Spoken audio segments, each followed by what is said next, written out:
Corona سے ڈرنا نہیں، لڑنا ہے۔ یہ مسلمانوں کا کام نہیں ہے۔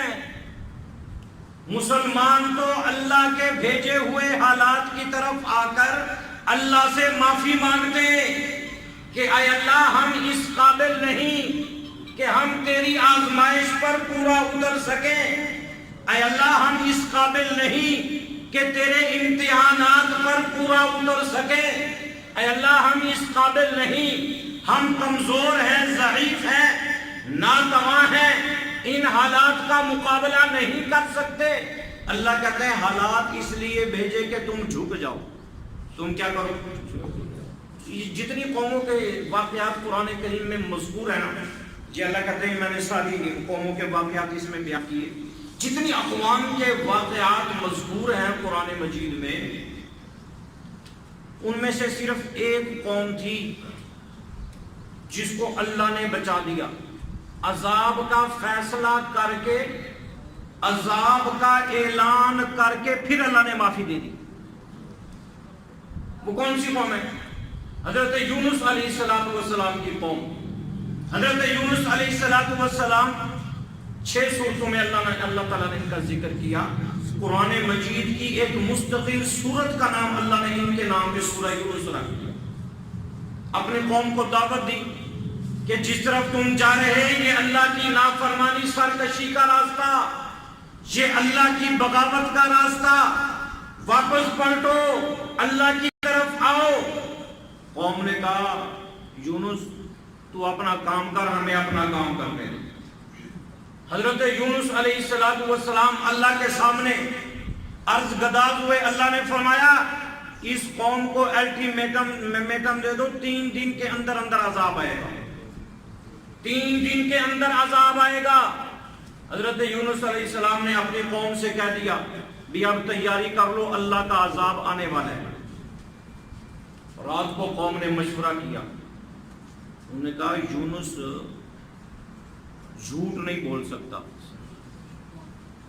یونس جھوٹ، لہذا اب رات کو پہرا دو حضرت یونس علیہ السلام کے گھر۔ اگر یہ رات کو اٹھ کے بستی سے باہر چلے جاتے ہیں پھر تو اللہ کا عذاب یقینی ہے، اگر یہ بستی سے باہر نہیں جاتے یہی رہتے ہیں تو پھر اللہ کا عذاب نہیں آئے گا۔ رات کو پہرے دار کھڑے ہو گئے، رات کو دیکھا حضرت یونس علیہ السلام بستی سے نکل گئے۔ جب بستی سے نکلے صبح قوم کھڑی ہو گئی کہ واقعی اللہ کا عذاب آئے گا۔ بادل کالے سیاہ بادل آسمان پہ آ گئے، اندھیری رات، دن میں اندھیری رات کا منظر۔ قوم اکٹھی ہو گئی، کیا کریں؟ کوئی حل نہیں۔ وقت کا نبی درمیان سے نکل کے چلا گیا، قوم نبی کے بغیر اب کیا کیا جائے؟ مشورہ ہوا، سارے نکلو، گھروں سے نکلو، عورتیں بھی نکلے، مرد بھی نکلے، بچے بھی نکلے، جانوروں کو بھی لے کے چلو۔ کیا کرو؟ اللہ کے سامنے سجدہ کرو۔ کیا کرو؟ پتہ چلا عذاب سے بچنے کی صورت سجدہ ہے۔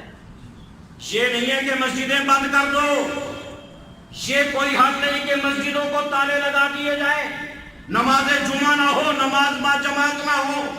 اس قوم پہ عذاب آ چکا تھا، اپنی آنکھوں سے عذاب دیکھ چکے تھے۔ پوری قوم سمجھتی تھی کہ اگر اس عذاب سے نجات مل سکتی ہے تو اللہ کے سامنے سجدے سے مل سکتی ہے، ورنہ نہیں مل سکتی۔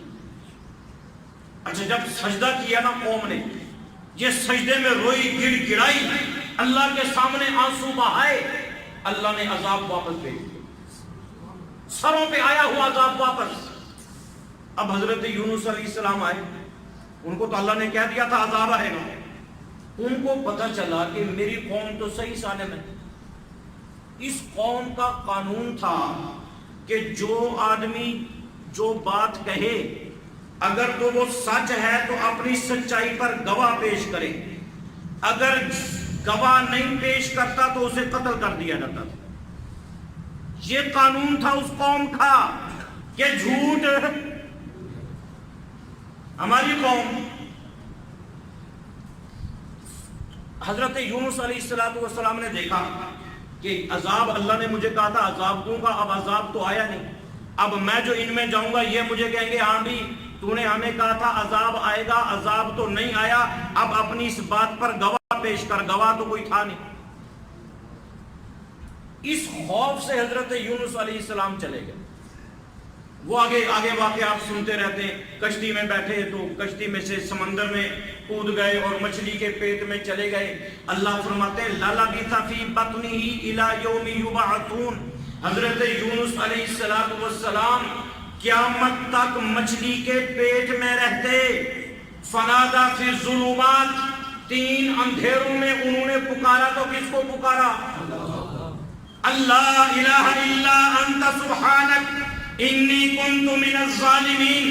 پتہ چلا کہ حالات آئیں تو امریکہ کی طرف نظر نہیں جانی چاہیے، حالات آئیں تو امدادی ٹیموں سے بھیک نہیں مانگنی چاہیے، حالات آئیں تو IMF سے قرضے کی بھیک نہ مانگو، حالات آئیں تو یہودیوں کے سامنے جھولیاں نہ پھیلاؤ، حالات آئیں تو اللہ کے سامنے جھکو، اللہ کے سامنے۔